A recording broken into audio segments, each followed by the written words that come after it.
దారిలో వస్తున్నప్పుడు దర్శన్ నన్నెలా వచ్చి తీసుకుపెడతాడా అని బాగా ఆలోచించింది. ఈసారి ఏది ఏమైనా అంతా క్లియర్గా తెలుసుకోకుండా బయటకు రాకూడదు. అవసరమైతే దర్శన్ని ఆ అమ్మాయికిచ్చి పెళ్లైనా చేస్తా గాని ఎవరికి ఏమీ చెప్పకుండా అన్నీ దాచి అందర్నీ బాధపెట్టి ఇలాంటి పనులు చేయకూడదు అని అనుకుంటూ ఇల్లు రాగానే డోర్ కొట్టింది. హారతి వచ్చి డోర్ తీసింది. ఇదేంటి, ఇది ఈ టైంలో ఇంటికొచ్చింది అని అనుకుంటూ మొహం తిప్పుకుని పెడుతూ ఉంటే ఏదో ఐడియా వచ్చింది దానిలా ఒక్కసారిగా. అమ్మా, నేను మా అత్తగారింటికి వెళ్తాను, దర్శన్ని వచ్చి తీసుకెళ్లమను అంది అమోఘ. అలా అయితే నువ్వే మీ ఆయనకి ఫోన్ చేసి వచ్చి తీసుకెళ్లమని చెప్పు. నిన్ననే అన్నాడు కదా నా భార్యని కొట్టే అధికారం మీకు లేదని అంది హారతి. ఆమె కోపం ఇంకా అలాగే ఉంది. సరే అయితే నీకు దర్శన్కి ఫోన్ చేయటం ఇష్టం లేకపోతే నేను వెళ్ళాలే, నాకు మా అమ్మే కావాలి అంది అమోఘ. నీకిదంతా జోక్గా ఉందా అని కోపంగా చూసింది హారతి. నాకు కాదు, నీకే జోక్గా ఉంది. ఇన్ని రోజులు వెళ్ళు వెళ్ళు అన్నావు, ఇప్పుడు పెడతాను అంటే మాత్రం ఇలా మాట్లాడుతున్నావు. నేనేమన్నాను? వెళ్ళు అని అన్నాను. ఇప్పుడు కూడా అదంతా నాకు తెలియదమ్మా. నేను మా అత్తగారింటికి వెళ్ళాలి అంటే దర్శన్కి ఫోన్ చేసి పిలిపించు, నేను పైకెళ్ళి బ్యాగ్ ప్యాక్ చేసుకుంటాను అంటూ గబగబా తన గదిలోకి వెళ్ళింది. ఈ పిచ్చి పిల్ల మనస్సు మారేలోపే దీన్ని ఇక్కడి నుండి పంపించేయాలి అని హారతి ఫోన్ తీసి సబితమ్మకు ఫోన్ చేసింది. విషయం చెప్పింది. నిజమేనా అని సబితమ్మ ఆశ్చర్యపోయింది. మీరే కాదు, మీకన్నా రెండింతల ఆశ్చర్యం నాకు కూడా ఉంది అంది హారతి. అది కాదు దినా, నేను ఇప్పుడు దర్శన్ని బ్రతిమాలుకోవాలి. తీరా అక్కడికి వచ్చాక అమోఘ నేను రాను అంటే ఇక వాడు జీవితంలో వాళ్ళిద్దరి విషయంలో నా మాట వినడు. మీరు బలవంతంగా పంపించడం లేదు కదా అమోఘని? అయ్యో లేదండి, అలా బలవంతం చేస్తే వచ్చే రకం కాదు నా కూతురు. మీరు దర్శన్ని త్వరగా పంపించండి, నేను ఇక్కడ ఎదురు చూస్తూ ఉంటాను అని చెప్పి ఫోన్ పెట్టేసింది హారతి. పక్కనే ఉన్న పాపారావుకి చెబుతామని అనుకుని కూడా వద్దులే, కోడలు ఇంటికొచ్చాక చెప్పొచ్చు అని అనుకుని దర్శన్కి ఫోన్ చేసింది సబితమ్మ. దర్శన్ ఫోన్ ఎత్తలేదు. 10 నిమిషాలు ఆగి దర్శన్ సబితమ్మకు ఫోన్ చేశాడు. అమ్మా, నేను మీటింగ్లో ఉన్నాను, నా ఫోన్ సైలెంట్లో ఉంది. నాన్న బాగానే ఉన్నాడా? హాస్పిటల్కి ఏమైనా రావాలా నేను అన్నాడు దర్శన్. లేదు లేదు, హాస్పిటల్కి కాదు, నువ్వు అమోఘ వాళ్ళ ఇంటికి వెళ్ళి అమోఘని తీసుకురా. ఏ, వాళ్ళు రాలేరా? వాళ్ళ కార్కి ఏమైనా రిపేర్ వచ్చిందా? తను వచ్చి చూడాలనుకుంటే తనే రావచ్చుగా. తను నాన్నని చూడటానికి హాస్పిటల్కి రావట్లేదు, మన ఇంటికి వస్తానంది. మన ఇంటికి ఎందుకు అన్నాడు దర్శన్. దర్శన్, పిచ్చి పిచ్చిగా మాట్లాడకు. అమోఘ నీ భార్య, మన ఇంటికి కాకపోతే ఇంకెక్కడికి వస్తుంది? దర్శన్ బాగా సర్ప్రైజ్ అయ్యాడు. అసలు ఎందుకు వెళ్ళినట్లు, ఎందుకు వస్తున్నట్లు? నేనేమైనా పంపించానా వెళ్ళి తీసుకురావటానికి? ఎందుకు వెళ్ళిందో నాకే తెలీదు అని మనసులో అనుకున్నాడు. ఏమిట్రా మాట్లాడవు? ఎవరి జోలికి పోకుండా పెరగటం, బాగా చదువుకోవటం ఒక్కటే కాదురా, నలుగురితో లౌక్యంగా ఉండటం, ఎవరి మనసులో ఏముందో తెలుసుకోవటం ముఖ్యం. అందుకే నీ తెలివితేటలతో డబ్బు సంపాదించడం, ప్రాజెక్టులు సంపాదించడమే కాకుండా లైఫ్కి ఏం కావాలో ఆలోచించు. డబ్బు ఒకటే ఉంటే సంతోషంగా ఉండలేవు. నేను సంపాదిస్తున్నాను కదా, నేను బాగానే ఉన్నాను అనుకుంటే డబ్బున్న వాళ్ళంతా సంతోషంగానే ఉండాలి. ఉన్నారా అంది. సరే అమ్మా, నేను మీటింగ్లో ఉన్నాను, నాకు ఆఫీస్లో కూడా చాలా పనులున్నాయి, ఇవాళంతా బిజీగానే ఉంటాను, కాబట్టి వాళ్ళమ్మ వాళ్ళని వచ్చి డ్రాప్ చేయమను అన్నాడు. నేనేమైనా వెళ్ళమన్నానా? ఎన్నిసార్లు అడిగాను ఎందుకు పెడుతున్నావని? చెప్పిందా? ఈ విషయంలో నా తప్పేం లేదు కాబట్టి నేను వెళ్ళను, తనంతట తానే రావాలి అని గట్టిగా అనుకున్నాడు మనసులో. నాకు తెలిసిరా నువ్వు ఇలాగే మాట్లాడతావని. ఆఫీసు బిజీ ఎప్పుడూ ఉండేవే. ముందు నువ్వు వెళ్ళి అమోఘాన్ని తీసుకునిరా, ఆ తర్వాత కావాలంటే నీ పనులు చేసుకో అంది. అమ్మా, దీని గురించే ఫోన్ చేశావా లేక నాన్న గురించి ఏమైనా చెప్పాలా? డాక్టర్ వచ్చారా చెకప్కి? డిశ్చార్జ్ గురించి ఏమైనా చెప్పారా అన్నాడు. దర్శన్, నువ్వు మాట మార్చకు. మీ నాన్నగారు ఇక్కడ వీళ్ళిచ్చే మందులు వేసుకునో లేక నువ్వు నేను జాగ్రత్తగా చూసుకుంటేనో ఆయన బాధ తగ్గదు. ఆయన కోడలు ఇంటికి వస్తే సంతోషపడి తొందరగా కోలుకుంటారు అంది. సరే, నేను మీటింగ్ మధ్యలో ఆపేసి వచ్చాను, నీతో తర్వాత మాట్లాడతాను అన్నాడు. దర్శన్, నువ్వు ఫోన్ పెట్టేశావంటే నేను ఊరుకోను. నువ్వు వెళ్ళి అమోఘాన్ని తీసుకుని రావాలి. నీకోసం కాకపోయినా నా కోసం. డాడీ కోసం వెళ్ళిరా ఈ ఒక్కసారికి. మేమిద్దరం ఈ విషయంలో చాలా బాధపడుతున్నాం. కనీసం నా కోసమైనా వెళ్ళిరా నాన్న అంది. ఆమె గొంతు విపరీతమైన బాధతో వడికింది. కదిలిపోయాడు దర్శన్. సరే నేను వెళతాలే, నువ్వు బాధపడకు అన్నాడు. మరి త్వరగా వెళ్ళు, నేను వాళ్ళకి ఫోన్ చేసి చెప్తాను అమోఘన్ రెడీగా ఉండమని అంది. అతనికి సడన్ గా హారతి విషయం గుర్తుకొచ్చి, అమ్మా నేను ఇంటి లోపలికి వెళ్ళను, నాకు చాలా పనుంది, అయినా నువ్వు చెప్తున్నావు కాబట్టి వెళతాను, నేను వెళ్లేసరికి తను లగేజ్ తీసుకుని బయట రెడీగా ఉండాలని చెప్పు అన్నాడు. అక్కడి దాకా వెళ్ళి ఇంట్లోకి వెళ్ళనంటావు ఏందిరా? సరే అయితే నువ్వే వెళ్ళి తెచ్చుకో నీ కోడల్ని. వద్దులే, నేను అమోఘకు చెబుతాను, నువ్వే వెళ్ళు. దాట్స్ బెటర్ అంటూ ఫోన్ పెట్టేశాడు దర్శన్. ఇప్పుడు అమోఘ ఎందుకు వస్తుంది, ఎందుకు వెళ్ళింది? చిచ్చి, చోళ్ళంతా నా చుట్టే తిరుగుతూ ఉంటారు అని అనుకుంటూ కార్ స్టార్ట్ చేశాడు. అతడు వెళ్లేసరికి అమోఘ ఇంటి ముందు లగేజ్ పెట్టుకుని లేదు. వీడు ఇంకా బయటకు రాలేదేంటి అని అనుకుంటూ కార్ డోర్ తీసి అతడు బయటకు దిగగానే అమోఘ ఇంట్లో చూస్తూ, అమ్మా నేను లేనని నా కోసం బెంగ పెట్టుకుంటావా అంది. నువ్వు ఎప్పుడెప్పుడు పెడతావా అని ఎదురు చూస్తున్నా నేను అంది హారతి. అమోఘ గట్టిగా నవ్వి, నాకు తెలుసు నువ్వు ఇలాగే మాట్లాడతావని, అందుకే నీతో నేను ప్రేమగా ఉండను అంది. అది విని దర్శన్ నవ్వుకున్నాడు. అదే టైంకు వాళ్ళు బ్యాగ్ పట్టుకుని బయటకు రావటం చూసి అంతవరకు నవ్వుతూ ఉన్న దర్శన్ మొహం కోపంగా మారింది. అతను ముందుకు రాకుండా వెనక్కి వెళ్లి కార్ బూట్ స్పేస్ ఓపెన్ చేశాడు. అమోఘ బ్యాగ్ తీసుకెళ్లి బూట్ స్పేస్ లో పెట్టాలని బ్యాగ్ ని పైకి లేపుతుంటే అమోఘ చేతిలో ఉన్న బ్యాగ్ ని దర్శన్ తీసుకుని బూట్ స్పేస్ లో పెట్టాడు. హారతి చేతిలో ఉన్న హ్యాండ్ బ్యాగ్ తీసుకుని బాయ్ మా అని చెప్పి హారతిని హగ్ చేసుకుంది అమోఘ. దర్శన్ హారతితో ఏం మాట్లాడాలో అర్థం కాక సరే ఆంటీ అన్నాడు. జాగ్రత్త దర్శన్ అంది హారతి. వాళ్లు కారెక్కి వెళ్లారు. కారులో ఒకరితో ఒకరు మాట్లాడుకోలేదు. ఇంటి ముందు కారు ఆగగానే పనమ్మాయి రూమి గబగబా కారు దగ్గరకు వచ్చింది. లగేజ్ తీసుకుని లోపలికి వస్తూ, మీరు వస్తున్నట్టు పెద్ద మేడం హాస్పిటల్ నుండి ఫోన్ చేసి చెప్పారు మేడం, మీకోసం వంట రెడీ చేయమన్నారు అంది. దర్శన్ అదేం పట్టించుకోకుండా ముందుకు వెళ్లాడు. అమోఘ దర్శన్ కి వినిపించేలాగా దర్శన్ వైపు చూసి థ్యాంక్ యూ అంది. దర్శన్ ఒక్క క్షణం ఆగి వెనక్కి తిరిగి అమోఘ వైపు చూశాడు. అమోఘ వెంటనే చూపు తిప్పుకుని రూమీ వైపు చూసింది. రూమీ నవ్వి లగేజ్ అక్కడే పెట్టి వినయంగా అక్కడి నుంచి వెళ్ళింది. రూమీ వెళ్లగానే అమోఘని చూసి నువ్వేమైనా అన్నావా అన్నాడు. లేదే అని తల అడ్డంగా ఊపింది అమోఘ. దర్శన్ అక్కడే నిలబడి ఉండటంతో నీకేమైనా వినిపించిందా అంది. లేదు అంటూ మొహం తిప్పుకుని అక్కడి నుంచి వెళ్లాడు దర్శన్. అమోఘ తన లగేజ్ తీసుకుని దర్శన్ వెనకాలే వాళ్ల రూంలోకి వెళ్ళింది. ఆమె వెళ్లగానే దర్శన్ రూమ్ డోర్ పెట్టి నువ్వెందుకు వచ్చావు అమోఘ, ఆ రోజు నేను ఎందుకు పెడుతున్నావని ఎంత అడిగినా చెప్పకుండా వెళ్లావు కదా అన్నాడు. దర్శన్ ఇలా అడుగుతాడని అమోఘ అనుకోలేదు. అనుకుని ఉంటే ఏదో ఒక ఆన్సర్ ప్రిపేర్ చేసుకుని ఉండేది. అయితే నేను రావటం మీకు ఇష్టం లేదా అంది. నువ్వు వెళ్లేటప్పుడు నా ఇష్ట ప్రకారమే వెళ్లావా అన్నాడు. నా ప్రశ్నకు సమాధానం అది కాదు. ఇప్పుడు నేను ఉండటం మీకు ఇష్టమా లేదా? నువ్వు మాట మార్చకు. నేను అడిగింది నువ్వెందుకు వెళ్లావు అని. ఆ రోజు నుండి నువ్వెందుకు వెళ్లావో ఎవరడిగినా ఏం సమాధానం చెప్పాలో తెలియక ఆలోచించి నాకు పిచ్చెక్కింది. నువ్వేం చేసినా అంతా నీ ఇష్టం అయిపోయింది. అది కాదు దర్శన్, నేను ఎందుకు వెళ్లానో నీకు నిదానంగా తర్వాత చెప్తాను.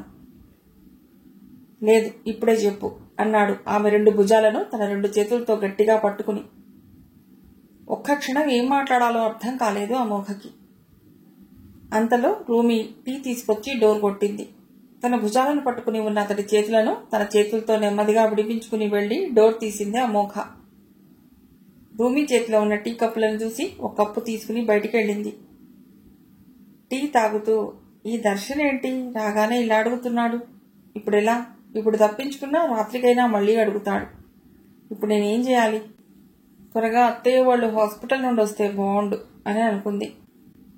రూమి దర్శన్ కి టీ చెడిపోబోతుంటే అమోఘను రమ్మను అన్నాడు.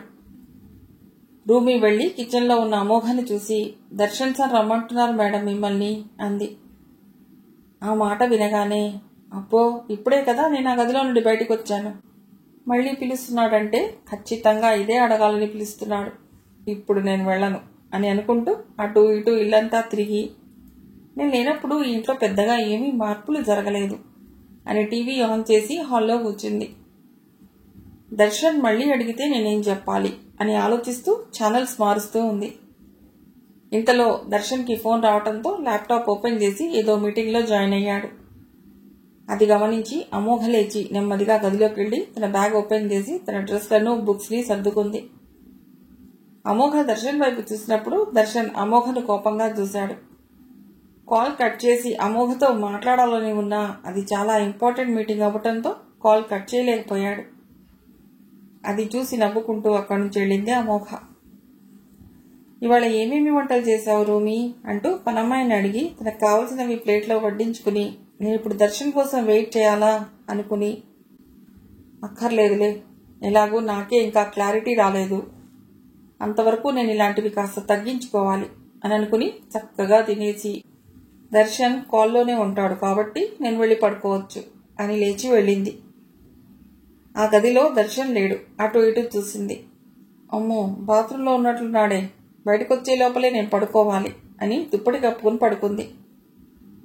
బాత్రూంలో నుండి బయటకు వచ్చాడు దర్శన్. అమోఘ పడుకొని ఉండటం చూశాడు. అమోఘ, అమోఘ అంటూ పిలిచాడు.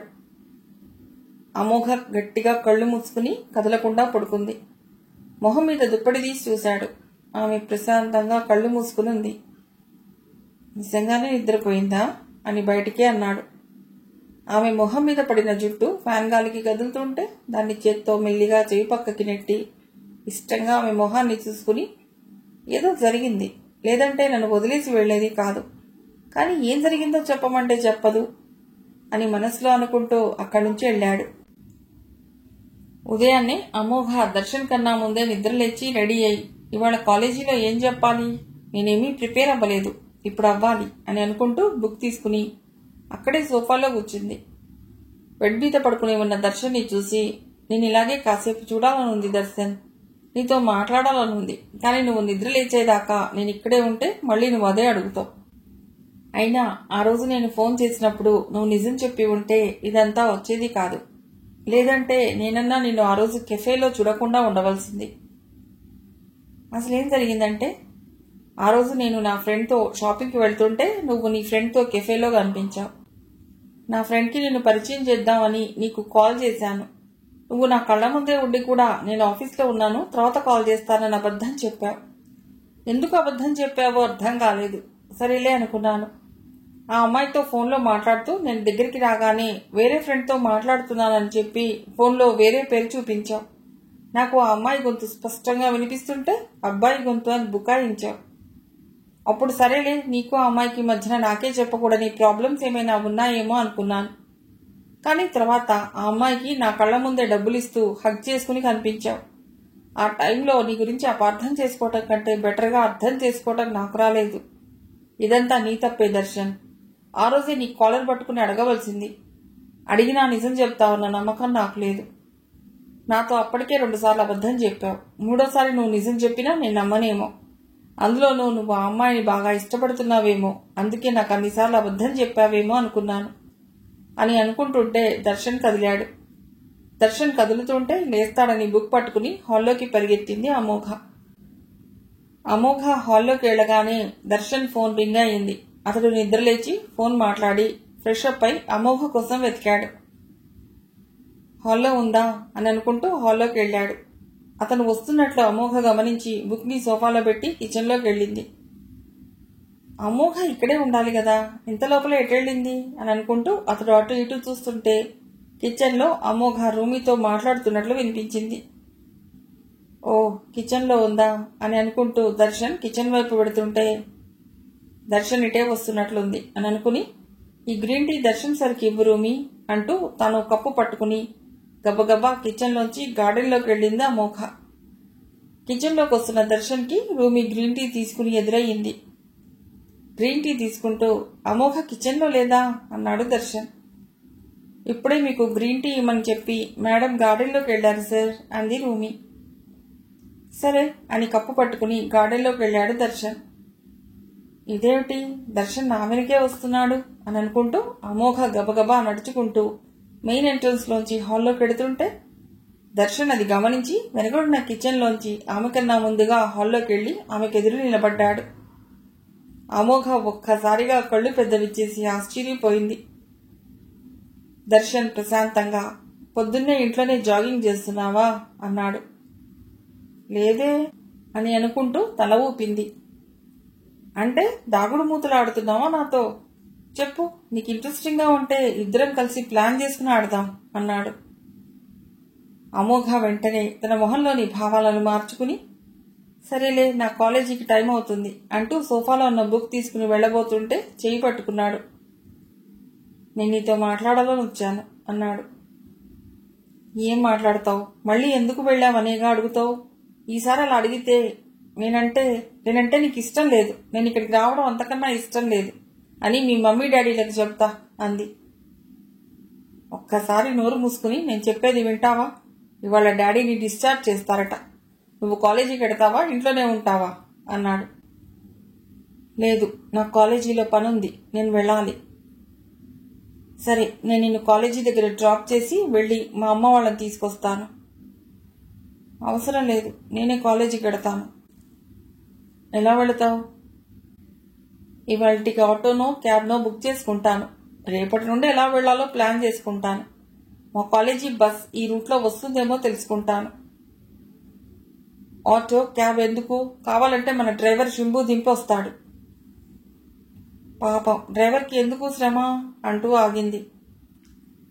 అతడు కోపంగా 2 అడుగులు ముందుకు వేసి, వాళ్ళకి జీతం ఇచ్చేది మనం ఎక్కడికి వెళ్లాలో అక్కడికి తీసుకువెళ్ళటానికి అన్నాడు. సరేలే, నేను డ్రైవర్తో చెప్తాను అంది.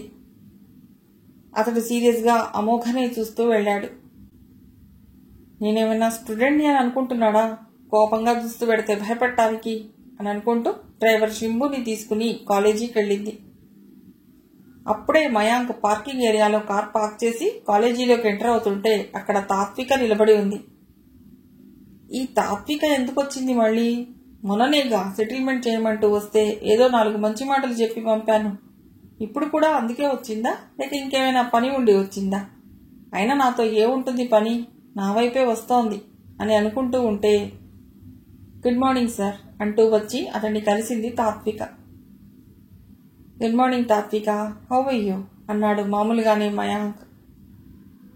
Fine sir, thank you. మీతో కొంచెం పనుండి వచ్చాను అంది. ఏం పని? ఆ సెటిల్మెంట్ పనేనా? కాదు, ఇది వేరే. వేరే అంటే? అలా కూర్చుని మాట్లాడుకుందాం సార్. నాకంత టైం లేదు ఇప్పుడు, ఏదైనా ఉంటే తర్వాత వచ్చి కలవండి, నాకు ఇప్పుడు క్లాస్ ఉంది అని అతడు పెడుతుంటే, సార్ ఆగండి సార్, ప్లీజ్, నాకు కూడా అంత టైం లేదు, చాలా అర్జెంట్ సార్, అందుకే వచ్చాను అంటూ అతడి వెనకాలే వెళ్ళింది వదలకుండా. ఆగకపోతే క్లాస్ రూంలోకి వస్తుందేమోనని అతడు ఆగాడు. ఆగగానే నాకు కొంచెం మనీ కావాలి సార్ అంది మెల్లిగా, అతడికి మాత్రమే వినిపించేలా. అతడు షాక్ అయి వెనక్కి తిరిగి చూశాడు. ఇప్పుడు మీరు అడిగింది డబ్బులా అన్నాడు. అవును సార్, నాకు కొంచెం మనీ కావాలి, చాలా అర్జెంట్, లేకుంటే మీ దగ్గరికి వచ్చేదాన్నే కాదు. ఫ్రెండ్స్కి ఫోన్ చేశాను కానీ ఎవరూ రెస్పాండ్ కావట్లేదు. నాకేమో ఇప్పుడే కావాలి, ఇప్పుడే అంటూ ఎవరో వెనకాల తరుముకొస్తున్నట్లు మొహం పెట్టింది. అతడు అలాగే చూస్తున్నాడు నోరు విప్పకుండా. ఏమైంది సార్, మాట్లాడరు అంది. ఇంత ఈజీగా అడుగుతున్నారేమిటి? మీరు అడిగేది పని కాదు, డబ్బులు. అసలు ఎంత పని చేస్తే వస్తాయో తెలుసా డబ్బులు? నాకు ఇప్పుడు పని చేసి డబ్బులు తీసుకునేంత టైం లేదు, అర్థం చేసుకోండి. ఎంతో అవసరమైతేనే తప్ప నేను ఎవరిని డబ్బులు అడగను, మీరు మరోలా అనుకోవద్దు ప్లీజ్. అసలు మన పరిచయం ఎంతని అర్థం చేసుకోవటానికి? మొన్నేమో సెటిల్మెంట్ అంటూ వచ్చారు, ఇప్పుడు మనీ అంటూ వచ్చారు. అసలు ఏమిటి ఇదంతా? ఎందుకు వస్తున్నారు ఇక్కడికి అన్నాడు. ఏం రాకూడదా? అవసరం కాబట్టే కదా వచ్చాను, లేకుంటే మీరు రమ్మన్నా వస్తానా? ఎంత చెప్పినా వినదేమిటి అంది. గొంతు కూడా కాస్త పెంచింది. ఇదేమిటి, నన్ను అడుగుతుందా, దబాయిస్తుందా? ఎవరు చూసినా ఈ అమ్మాయి నాతో ఇలా మాట్లాడటం ఏం బాలేదు. వెంటనే పంపించేయాలి అని అనుకుంటూ ఎలా పంపించాలి అని ఆలోచిస్తున్నాడు. ఎదుటి వాళ్ళు మాట్లాడకుండా ఉంటే తాత్వికకు బలం పెరుగుతుంది. అది పెద్ద కొండైనా సరే పొట్టేలు కుమ్మినట్లు కుమ్మాలనుకుంటుంది. వెనక్కి మాత్రం తగ్గదు. నేను ఇలా రావటం నేరమో ఘోరమో అయినట్లు అలా చూడకండి సార్, నేను హర్ట్ అవుతాను అంది. చూడకే ఏం చేయాలి? మీలాగా పీజీ చేసిన ఒక అమ్మాయి ఇలాంటి పర్పస్తో ఇలాంటి చోటికి రావటం నాకు నచ్చలేదు. మొన్న వచ్చినప్పుడు కూడా చెప్పాను ఏదైనా పని చూసుకోమని. ఏ పని లేకుండా ఖాళీగా ఉంటే ఇలాగే రావాలనిపిస్తుంది, ఇలాగే అడగాలనిపిస్తుంది. అడగడం అనేది పని కోసమై ఉండాలి కానీ డబ్బు కోసం కాదు అన్నాడు. పని ఎవరికి కావాలి? మీరు ఇస్తానన్నా నాకు పని వద్దు, డబ్బులు ఇవ్వండి, తిరిగి ఇచ్చేస్తా. ఓ పెద్ద పని పని అని ఒక్కటే చెప్తున్నారు నేను కనిపించినప్పుడల్లా అంది తాత్విక. తిరిగి ఇవ్వాలన్నా మళ్ళీ మీకు పనేగా కావాలి అన్నాడు. అవసరం లేదని చెప్తున్నాను కదా, నాకు డబ్బులు ఇచ్చేవాళ్ళు ఉన్నారు, ఇస్తారు, ఇవ్వగానే మీకు తిరిగి ఇచ్చేస్తా. కాకపోతే అతడు ఇప్పుడు కొంచెం బిజీగా ఉన్నాడు, వెళితే మాట్లాడే సిచ్యుయేషన్లో కూడా లేడు. లేకుంటే మిమ్మల్ని అడిగేదాన్నే కాదు. అయినా మీరు ఇవ్వాలనుకుంటే ఇప్పుడే ఇవ్వగలరు, ఎక్కువ టైం కూడా అవసరం లేదు అంటూ అతడి పాకెట్ వైపు చూసింది. ఇదేమిటి నా పాకెట్ వైపు చూస్తోంది అని అతడు మనసులో అనుకుంటూ, మీకు ఇచ్చేంత మనీ నా దగ్గర లేదు. బహుశా మీరు నా పాకెట్లో ఉన్నాయనుకుంటున్నారేమో. వాటితో నేను రేపు మార్నింగ్ లేవగానే మా అమ్మకి గ్రాసరీ వెజిటబుల్స్ తెచ్చివ్వాలి. మా చెల్లి ఏదో అడిగింది, తనకి కూడా ఇవ్వాలి. అంతే ఉంది నా దగ్గర అన్నాడు మయాంక్. ఇదేమిటి మరీ ఇంత చీప్గా గ్రాసరీ వెజిటబుల్స్ అంటున్నాడు? ఇతనేమిటి? ఇతని పొజిషన్ ఏమిటి? ఇతని కారేంటి? ఇతని మాటలేంటి? ఇతని కాలేజీలో నిజంగానే ప్రొఫెసరా లేక క్లర్కా? క్లర్క్లా లేడులే చూడటానికి అని మనసులో అనుకుంటూ, ఒక అమ్మాయి మనీ కావాలని అడిగితే ఎవరైనా మీలాగా మాట్లాడతారా? నాకైతే ఆశ్చర్యంగా ఉంది. ఆశ్చర్యం దేనికి? నాలాగా మాట్లాడాలంటే చాలా అనాలిసిస్ కావాలి లైఫ్ పట్ల. అది లేకనే చాలా మంది అబ్బాయిలు మీలాంటి వాళ్ళు డబ్బులు అడగగానే పాకెట్లో చేయి పెట్టి ఉన్నది ఉన్నట్లు ఇచ్చేస్తారు. అదో రకం స్టైల్. ఇలా ఇస్తే ఇంట్లో అమ్మ ఏం తింటుంది, భార్య ఏం తింటుంది, అసలు నేనేం తినాలి అని చూసుకోరు. వాళ్ళకేం లేకపోయినా పర్వాలేదు, కొద్దిసేపు భజన ఉంటే చాలు అన్నాడు. భజన? భజనేమిటి? అయినా నేను అడిగింది మరీ అంత చిల్లర పైసలు కాదు, పెద్ద అమౌంటే కావాలి. ఇవ్వండి, మళ్ళీ ఇచ్చేస్తా, కావాలంటే ఇంట్రెస్ట్ కూడా ఇస్తా. ఎందుకంత డౌట్ మీకు? కావాలంటే ఒకసారి నా వైపు చూడండి, నన్ను చూస్తే తిరిగి ఇచ్చేదానిలా లేనా అంది. నాకెందుకు డౌటు? నేనేమైనా మీకు ఇప్పుడు మనీ ఇస్తున్నానా? అంటే ఇవ్వరా? ఇంకా డౌటేనా నా మీద? డౌట్ కాదండి, మీలాగే నాకు కూడా మొన్న కొంత అమౌంట్ అవసరమైంది. అది ఎందుకంటే మా రాజపురిలో మా పొలం పక్కన పొలం అమ్ముతుంటే అది కొనాలని. అది కొనాలంటే నా దగ్గర ఉన్న అమౌంట్ సరిపోలేదు. బయట ఎక్కడన్నా ఇదిగో మీలాగే తేవాలని చూస్తుంటే మా తాతయ్య ఒప్పుకోలేదు. ఉన్నప్పుడే కొనొచ్చు, బయట ఎవరిని అడగొద్దన్నారు. ఇప్పుడే కాదు, నాకు చిన్నప్పటి నుండి డబ్బులు ఇవ్వటం తీసుకోవటం అలవాటు లేకుండా చేశారు ఆయన. అలాంటప్పుడు నాకెందుకు మీ మీద డౌట్? ఇస్తేనే కదా తిరిగి ఇస్తారో లేదో అని టెన్షన్తో చావాలి. సరే, నా విషయం కాదు కానీ మీకంత పెద్ద అమౌంట్ అవసరమైనప్పుడు ఏ బ్యాంక్లోనో ఫైనాన్స్లోనో తీసుకోకపోయారా? లేకుంటే మీ ఫ్రెండ్స్ అడక్కపోయారా? మీకు ఫ్రెండ్స్ బాగానే ఉన్నారన్నారుగా, అయినా ఊరికే కాదు ఇంట్రెస్ట్ కూడా ఇస్తారంటున్నారు అన్నాడు. ఇస్తాను సార్, కానీ నన్ను నా ఫ్రెండ్స్ బాగా దూరం పెడుతున్నారు. అయినా మీరేమిటి, మీ ఇల్లు కాలేజీ తప్ప ఇంకోటి లేనట్లు మాట్లాడుతున్నారు. Social awareness, social work, helping nature వద్దా? నాకెందుకండి అవన్నీ? నేను ముందు నా ఇంటిని, నా కెరీర్ని చూసుకుంటాను, చాలు. ఆ తర్వాత ఎప్పుడో వీలైతే మీరు చెప్పిన వాటి గురించి ఆలోచిస్తాను. అయినా ఇప్పుడు కరోనా ఏం లేదుగా మీ ఫ్రెండ్స్ మీతో డిస్టెన్స్ మెయింటైన్ చేయడానికి. అసలు మీ ఫ్రెండ్స్ మిమ్మల్ని ఎందుకు దూరం పెడుతున్నారో చెప్పండి అంటూ టైం చూసుకున్నాడు. నా క్లాస్ ఉంది, వెళ్ళాలి అన్నట్లు. డబ్బులు అడిగితే ఇవ్వడు కానీ నా ఫ్రెండ్స్ నన్ను ఎందుకు దూరం పెడుతున్నారో చెప్పాలా? చచ్చినా చెప్పను, అనవసరంగా వచ్చాను అని అనుకుంటూ కోపంగా, బాయ్ సార్, ఇప్పుడు నేనేం మాట్లాడలేను అని చెప్పి వెళ్ళింది తాత్విక. నాకెందుకో మళ్ళీ ఈ అమ్మాయి నా దగ్గరికి వస్తుందనిపిస్తుంది అని అనుకుంటూ క్లాస్కి వెళ్ళాడు మయాంక్. మిగిలిన కథ తర్వాతి భాగంలో.